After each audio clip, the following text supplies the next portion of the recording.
You want a relationship with me? Even though we're both women? We Asari are monogendered, Commander. Male and female do not have any real meaning for us. We do, however, have maternal instincts, so perhaps we would fill what you consider a female role. I'm sorry if this is awkward for you, Shepard. I am only trying to be honest. I feel as if we share some type of connection. But none of this matters if you are already involved in a serious relationship with Lieutenant Alenko. The Lieutenant and I are just friends. Nothing more. My mistake, then. I am not as adept at understanding human relationships as I thought. But what about us, Shepard? Is there a mutual attraction, or was I wrong about that too? No, you were right. There is something between us. I knew it, and I knew you felt it too. But does this not seem rather strange? Why do I feel so close to you? We have only known each other a short time. We are from two different species. We have almost nothing in common. This makes no sense.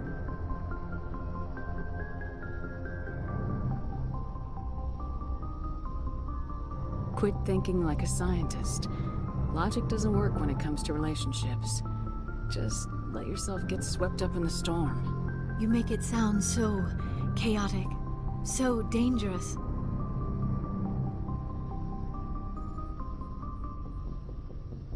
Don't tell me a little danger puts you off. This is all a bit overwhelming. I am not used to this. You. I need some time.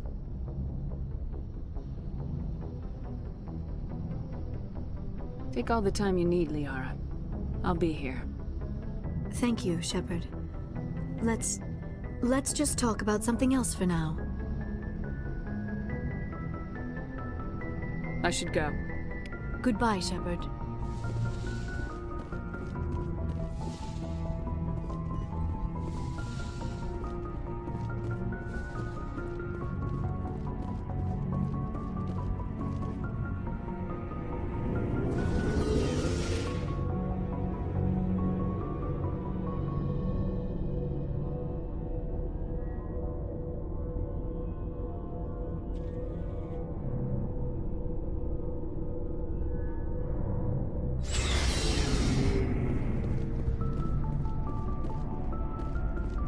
What do you want, Shepard?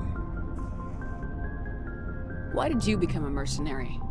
Lots of reasons. Such as? Such as, I needed to get out of our system. I needed to eat. I needed to survive. Why not stay and help your people? I tried to help. That's why I had to leave. What happened? I was betrayed. I was head of a small tribe. We were trying to restore order after the war, but the other tribes were against us. They followed Jared, one of the few warlords who survived the war with the Turians. But he was old, and so were his ideas. He wanted to continue the war. He wanted us to fight. Turians, Solarians, each other. It didn't matter who, as long as we were fighting. What did you want? I just wanted Jared to shut up, to stop his ranting. I wanted him to stop leading the tribes astray. But he couldn't understand how much things had changed. We didn't have the numbers to go to war. Even if we did, the genophage made sure we couldn't replenish our numbers fast enough. I told them all to forget about war. We needed to focus on breeding, at least for one generation. And for a while, we were getting through. Some of the tribes started coming around. I take it the warlord didn't appreciate that. No, he didn't. He arranged a crush with the tribes. A meeting on neutral ground. He wanted to talk. We met at the Hollows, near the graves of our ancestors. The skulls of our dead laid bare to remind us where we come from and where we all go. It's as sacred as any Krogan place can be. Violence is forbidden. Sounds like a trap to me. You must have suspected as much. I did. But when your father invites you to a crush, well, there are some laws that even we hold sacred. Jared was your father? He was. Until that day. We talked, but we didn't get anywhere. When it was clear that I wouldn't join him, he gave the signal. His men leapt from the graves of our ancestors like Krogan undead. The few that were loyal to me died quickly. I escaped with my life, but not before I sank my dagger deep into my father's chest. That is why I left, and that's why I'll never go back.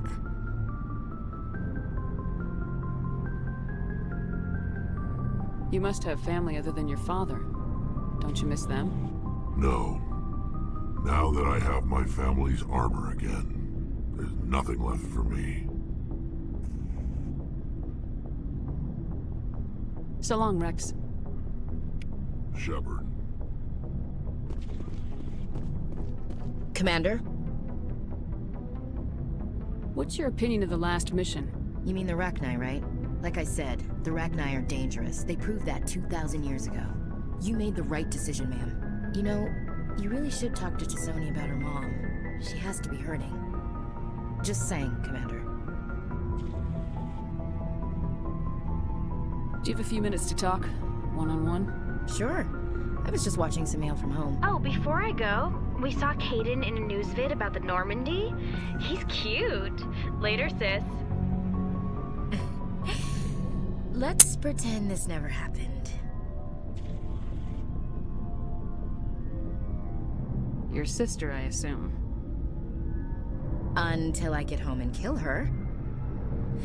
That's Sarah, the youngest. What's up? You didn't come by to eavesdrop on family mail.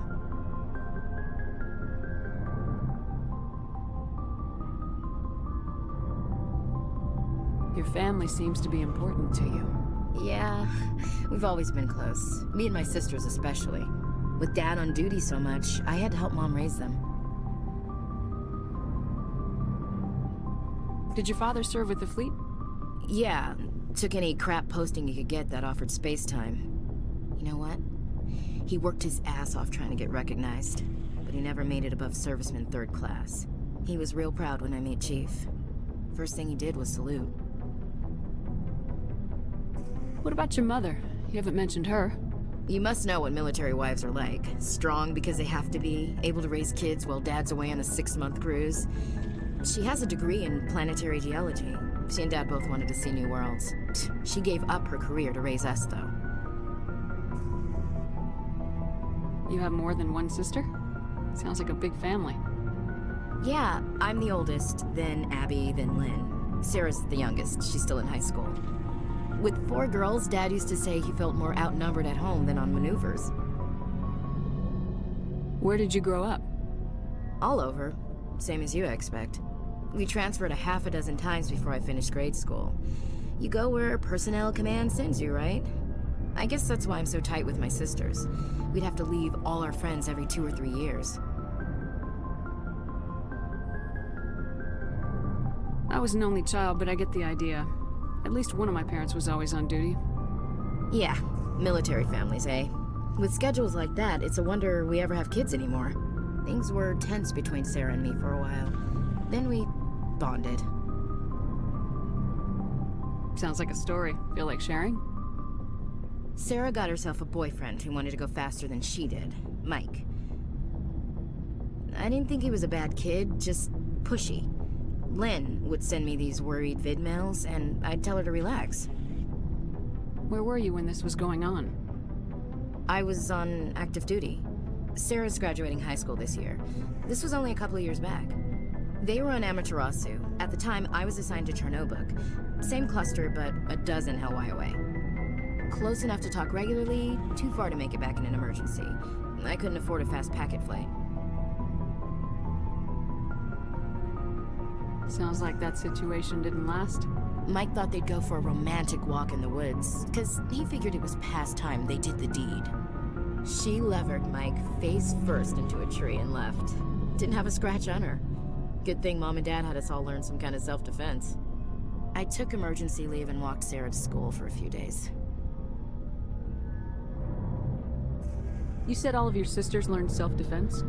Lynn did pistol practice, but didn't like it. She's kind of nervous. Sarah took Aikido. Abby decided to learn the sword. She always was a little weird. Likes big skirts and tops you have to tie her into. They do great things to her figure, though. So, what did you learn? One of Dad's friends taught me Marine hand-to-hand. You said all of your sisters learned self-defense? Lynn did pistol... They do great things to her figure, though. Did anything happen while you were home? My last day out, Mike was waiting for us. Sarah had told her friends, so everyone at school knew what he did. He wasn't happy.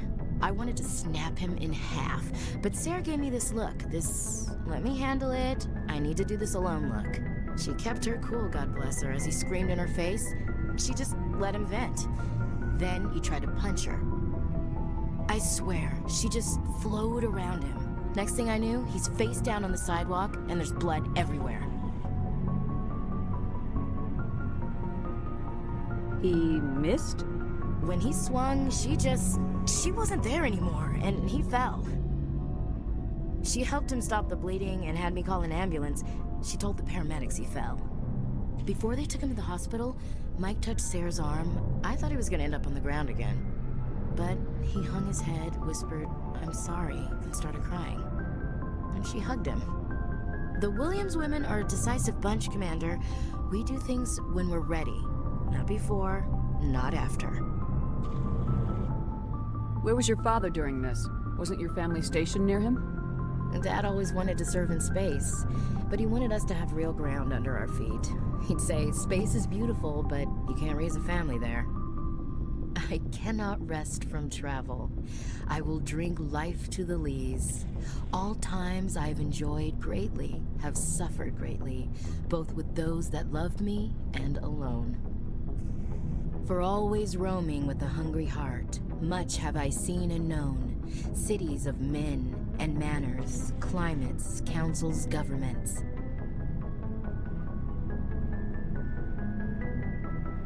I didn't know you liked classical literature. Ulysses was my dad's favorite poem. Every time he shipped out, he recorded me reading it. He had a dozen versions when he retired. Does he still like it? I sure hope so. I read it to his grave every time I go home. Dad passed on a few years back. He's probably still watching, though. You mean from wherever we go after death? Dead on, Skipper. He's with God now. That's not a problem with you, is it? That I believe in God? Everyone has the right to believe what they want. Says so in the Alliance Charter, only with fancier words. I'm glad you're open-minded about it. I've met a few people who are really weirded out by my faith. Because I work in space, I can't believe in a higher power? Jeez. Hello, have you people looked out the window? How can you look at this galaxy and not believe in something? I should get back to my duties. Didn't mean to take up so much of your time.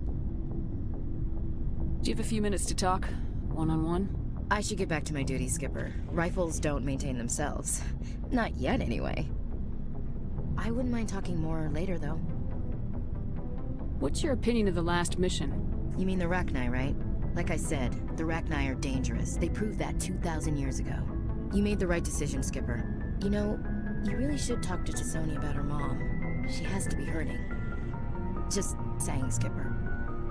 Dismissed, Chief. Ma'am.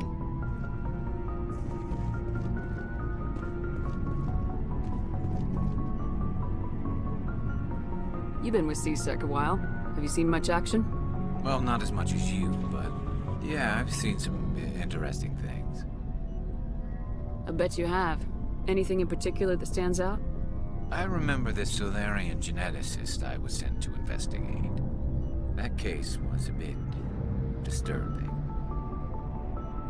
What happened? Why were you investigating him? I was tasked with tracking black market trade on the Citadel. Most of it harmless, nothing I needed to pursue. But during the course of my investigation, I noticed an increase in the trade of body parts, organs mostly. We usually get a few of those, but not the numbers I was seeing. We weren't sure if there was a new black market lab or if some freak was harvesting organs from citizens. You've seen this before on the Citadel? Every so often, some lab sells unwanted parts through the black market, but they're not as bad as the cycles. I remember this one L-Corps diplomat we caught in my first year on the job. He was hacking people up and selling their organs. Had the station in a bit of a panic. But this case wasn't that clear-cut. Turns out there was more going on than we first realized. So how did you figure out what was happening? First, we got a hold of a sample and ran DNA tests. The weird thing was, the match led us to a Turian who was still alive and was very convinced he'd never lost his liver. After a bit of digging, I discovered this Turian worked briefly for Dr. Salion, the geneticist. So I went to his lab hoping to find evidence of cloned organ development, but there was nothing. No Solarian hearts, no Turian livers, not one Krogan testicle.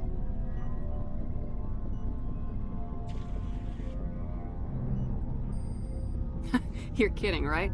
Why would anyone want Krogan testicles? Some Krogan believe that testicle transplants can increase their virility, counteract the effects of the genophage. It doesn't work, but that doesn't stop them from buying. They'll pay up to 10,000 credits each. That's 40,000 for a full set.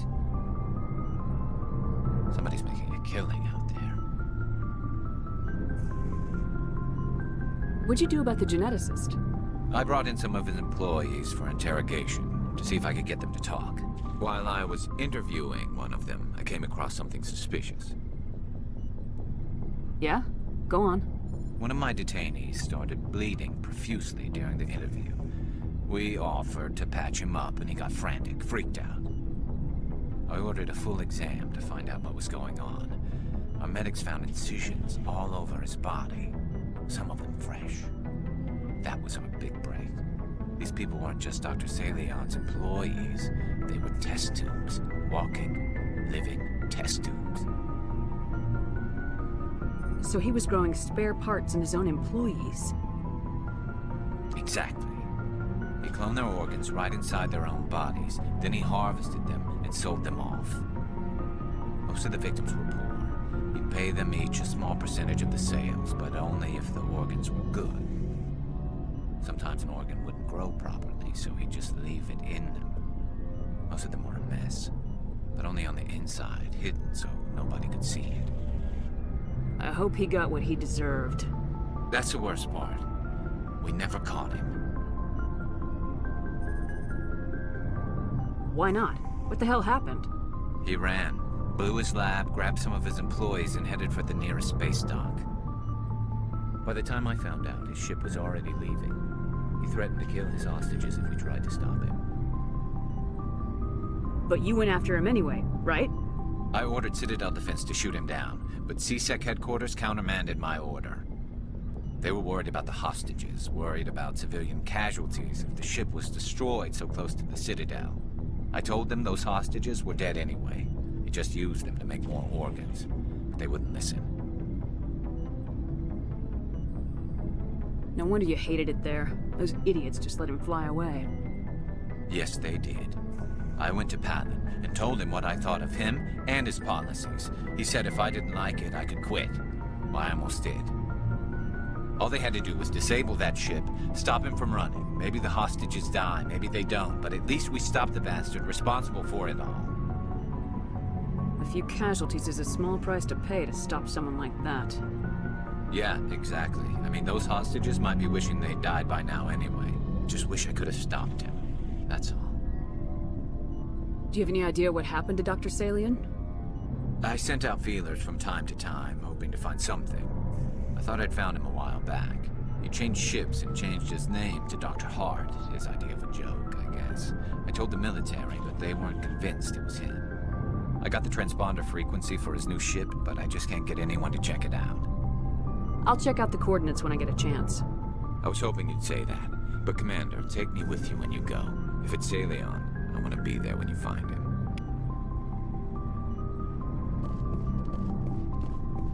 Looking for supplies?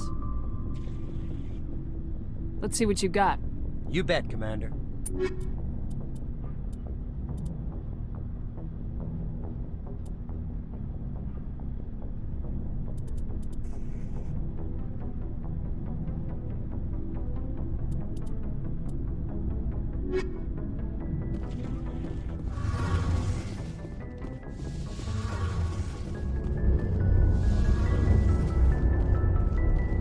Shepard, I'm glad you're here.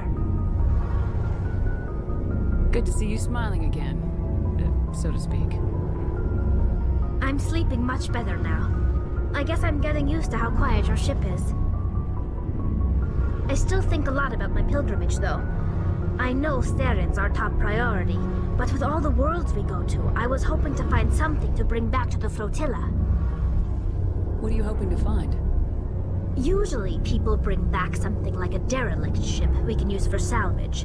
But I need something bigger. There's a lot expected of me. What's so special about you? It's my father. He's the senior member of the Admiralty Board. He's one of only 5 people who can overrule the decisions of the Conclave for the good of the migrant fleet. My father is responsible for the lives of 17 million people. Our entire race is in his hands, and I'm his only child. So are you some kind of heir to the Quarian throne or something? No, it doesn't work that way. My father's position isn't hereditary. I'll probably never serve on the Admiralty Board myself. Officially, I'm just the same as any other citizen.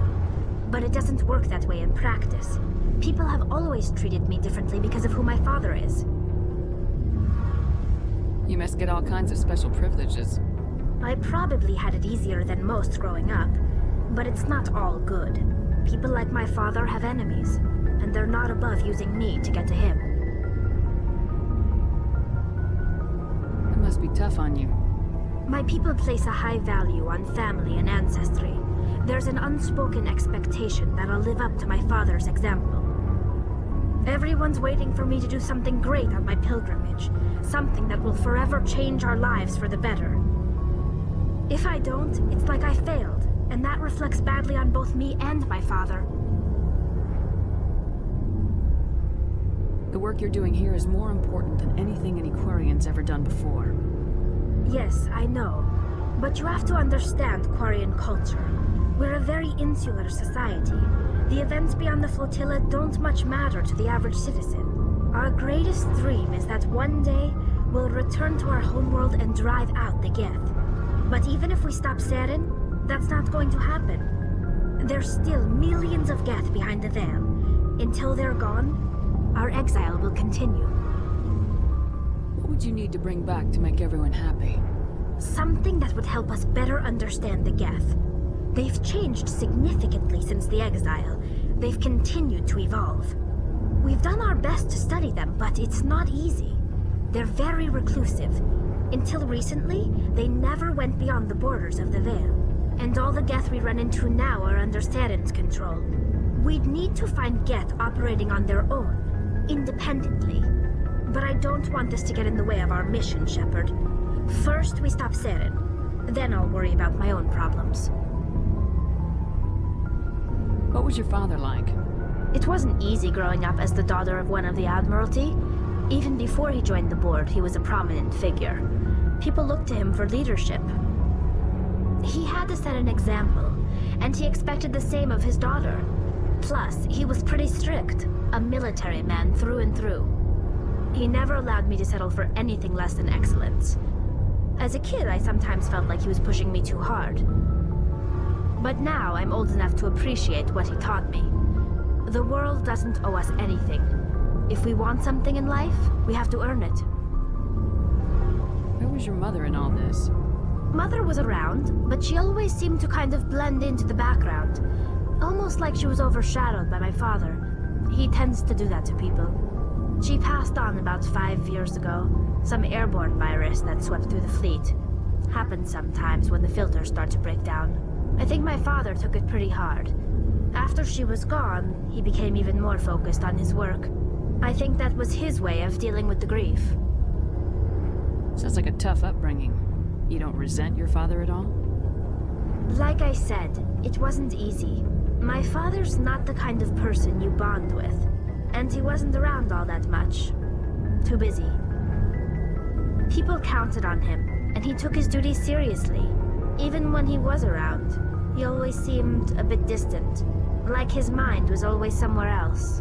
Come to think of it, I can't ever remember seeing him smile. Not once. It's like he was always weighed down by all that responsibility. I mean, I know he cares about me, but he never really showed it, not in the usual way. I guess the best thing I can say about my father is that I respect him. I want to talk about something else. Like what? I should go. See you later. Something I can do for you, Commander. Where else have you served, Adams? If you name a class of Alliance ship, I've probably served on it. Everything from dreadnoughts and carriers right down to frigates like the Normandy.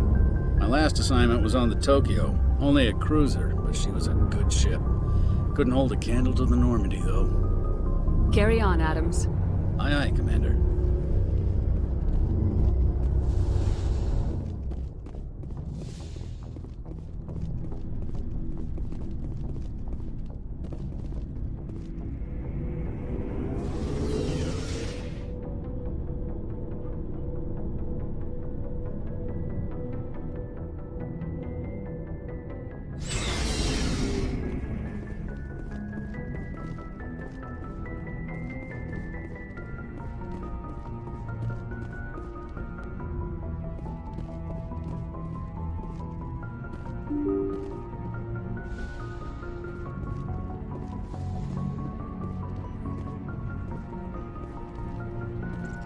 Yes, Commander? How did you end up assigned to the Normandy? I signed up with the Alliance as a navigator right out of school, following in my grandfather's footsteps, I guess. My first posting was on the Agincourt. We were one of the first reinforcements to arrive at Elysium after the Blitz hit, and those raiders were no match for an Alliance frigate. Of course, the only reason the colony was still standing was because of you, Commander. I can't believe you held out as long as you did. Carry on, Presley. Yes, ma'am.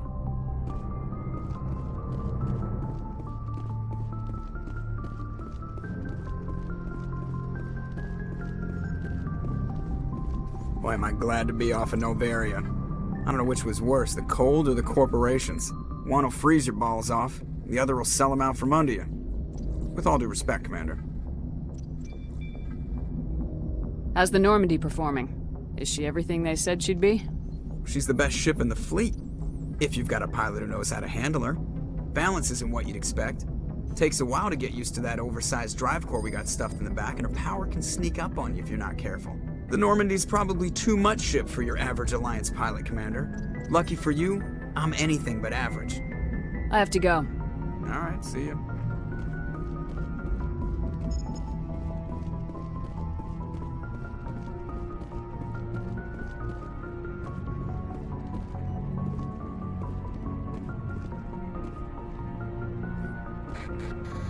Good timing, Commander. We got a transmission coming in from the Citadel. Top priority clearance. Is it the ambassador? It's not his signature. I think it's from the Council. I'll patch it through to the comm room.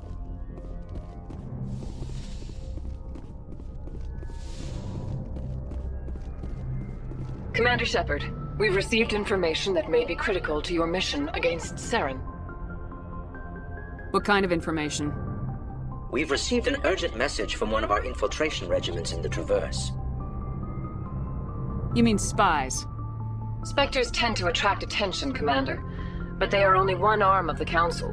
Special task groups are often a better option for monitoring developing situations. We currently have several infiltration units scattered throughout the border regions of Citadel space. This particular unit was gathering intel on Saren. I don't like being kept in the dark. We can't have you racing around the galaxy chasing false leads, Commander. We only contacted you because we feel this may be significant. Unfortunately, the message we received was little more than static. The infiltration team must be in a situation where they can't set up proper interstellar communications. But the message was sent on a channel reserved for mission-critical communications. Whatever they were trying to tell us, we know it was important. Considering your interest in Saren, we thought you might want to investigate this. Find out what happened to our team. The signal originated from the planet Vermeer. I'll look into it. The Council prefers not to become involved in the specifics of Spectre activities. We only want you to be aware of all your options, including Vermeer. Good luck, Commander Shepard. We will keep you advised if we learn anything else.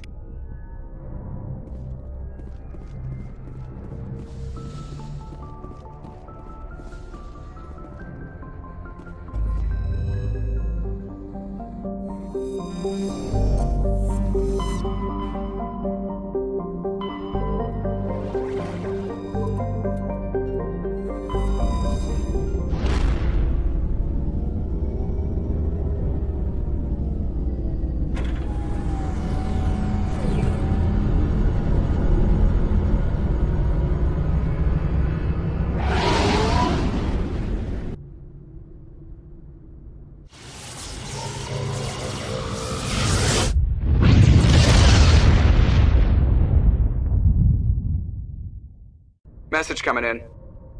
Patching it through. I have a difficult assignment, Commander. You're the only one I can trust to get it done.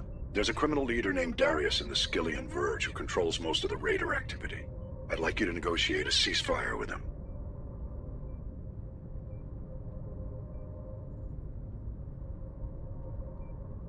Wouldn't an Alliance negotiator be better suited for this assignment?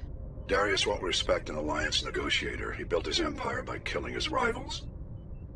But with your very public achievements, you represent a strong image that Darius has to respect. Show him that the Alliance won't back down. Show him he better make peace while he can. I still think this is a mistake, Admiral. You're not under my command, but we need you for this job. You're the only one that can get it done right. The meeting will take place on a remote barren planet. I'm transmitting the coordinates now. I'm also transmitting the background for this negotiation. Fifth Fleet out.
Equalizing interior pressure with exterior atmosphere.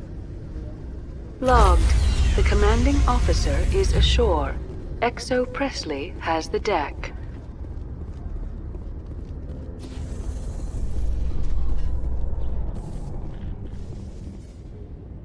I'm surprised you're willing to fight Krogan, Rex. I thought you would stand with your own.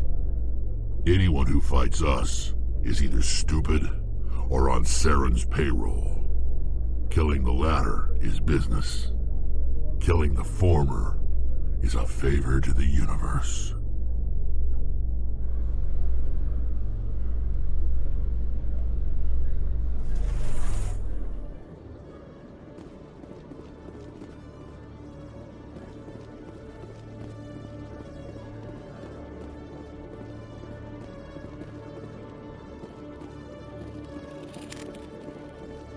Hello, Commander. Show me what you got. I'll open the rare stocks for you, Commander. Enjoy.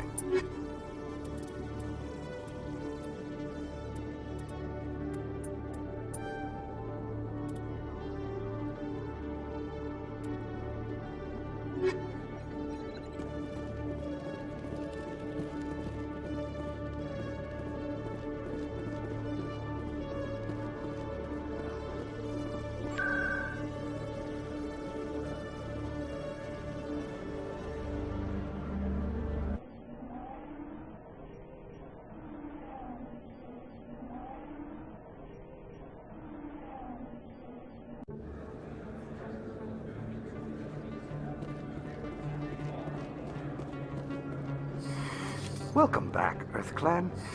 Will you be needing supplies for your return to the colonies? I'd like to know more about Pharos. It's an old Prothean world. Their buildings still litter the surface. The humans aren't the first to colonize it, but they are the most recent. I just realized I haven't heard from my contact on that planet for some time. Ah, well, I'm sure he's fine. Show me what you got. Most excellent. I am sure you will find something pleasing.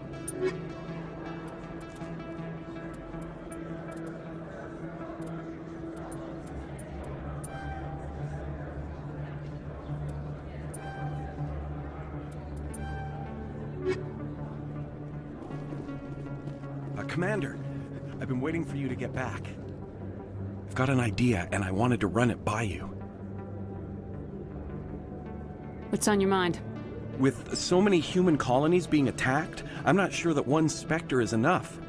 What if you signed me on as another Spectre?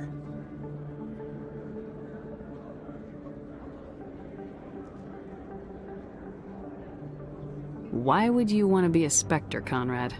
Because I wanted to show the Council what humanity can do, just like you. I'd make a great Spectre. I want to be with you, fighting the good fight like you did on Elysium during the Skillian Blitz.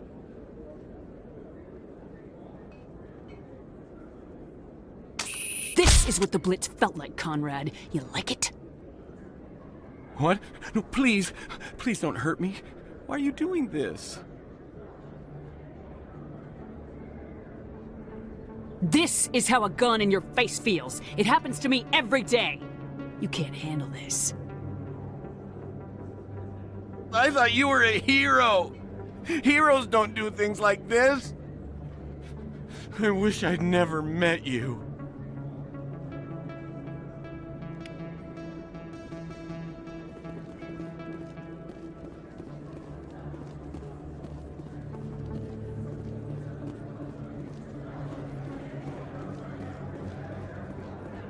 Yes, human. You need something, yes? Let me see what you have. Oh, you will be pleased, I think. Very good things I have. You will see.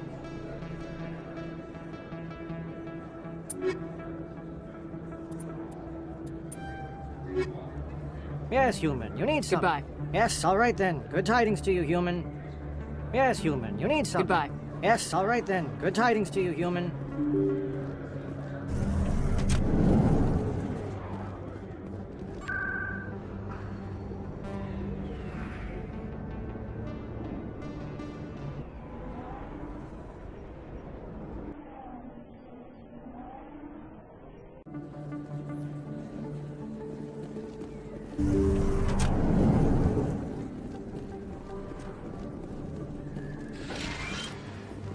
Yes, Commander. Is there something I can do for you? Let me take a look at what you have for sale. Of course.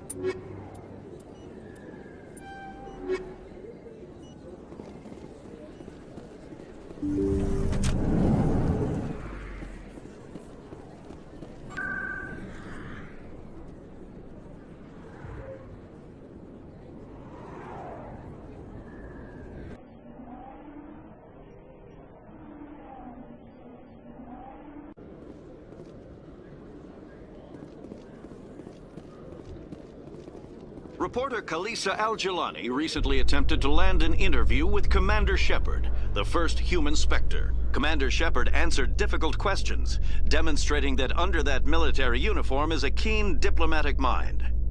We'll have exclusive footage later today.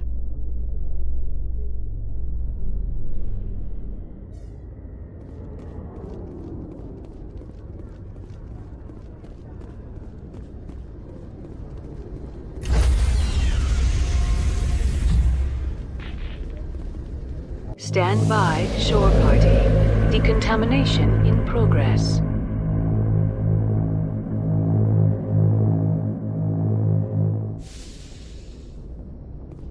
Logged.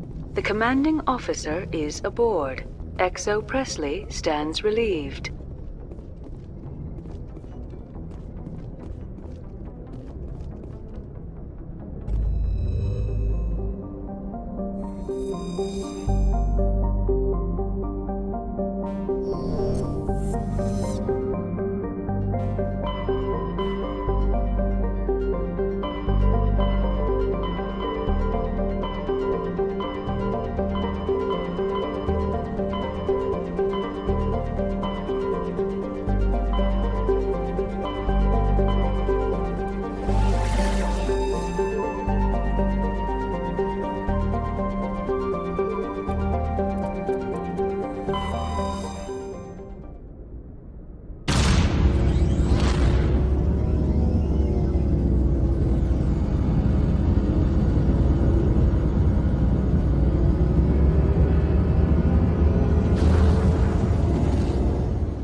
Negative contacts, Commander.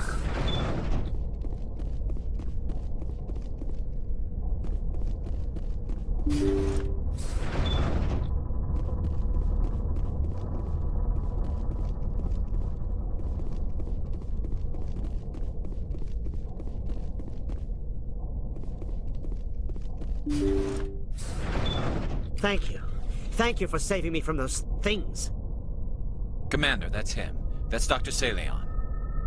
What? My name is Hart. Dr. Hart. Please, get me out of here. Are you sure it's him? Positive. There's no escape this time, Doctor. I'd harvest your organs first, but we don't have the time. You're crazy. He's crazy! Please, don't let him do this to me. Put him out of his misery so we can get going. Gladly. Your days of butchering are over, Doctor. No! Please! Please! Now it gets fun! That was satisfying. Good. Remember that feeling. That's how it should be. I will, Commander. Well, I guess we're done here.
I'd hoped the Alliance would take this meeting seriously.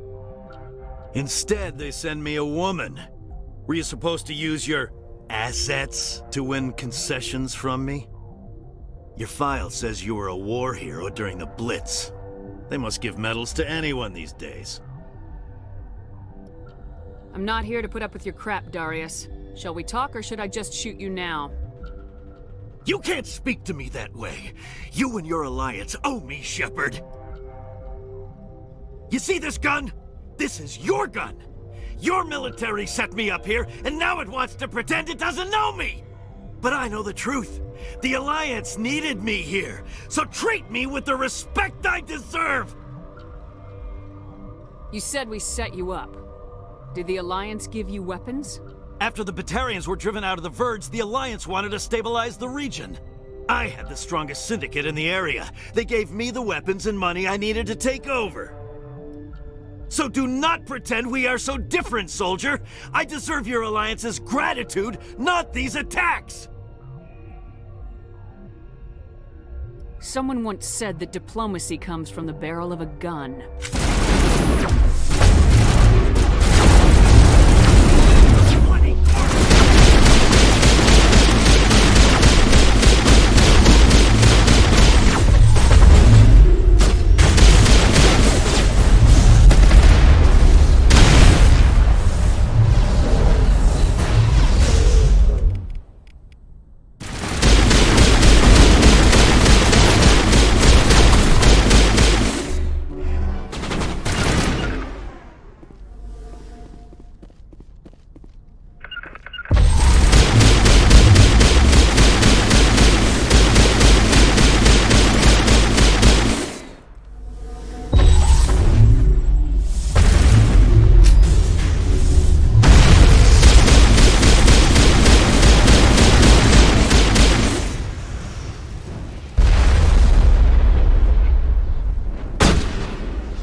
Commander.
Message coming in.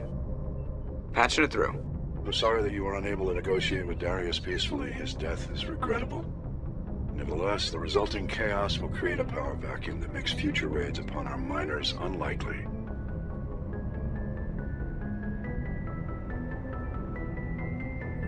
You put Darius in power, but he was getting greedy.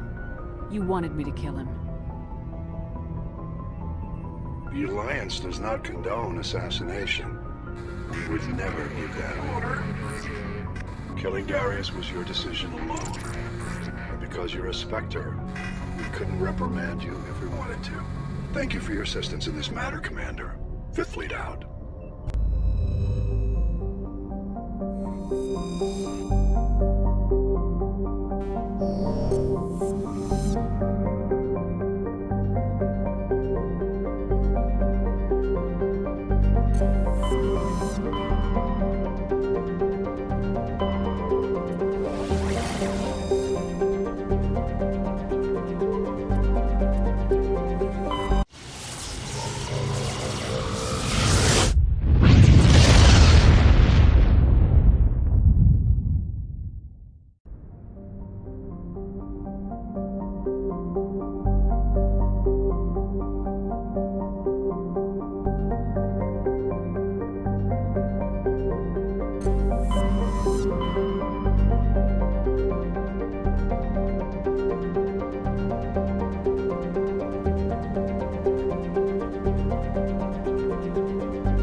Commander, we've got an incoming distress signal.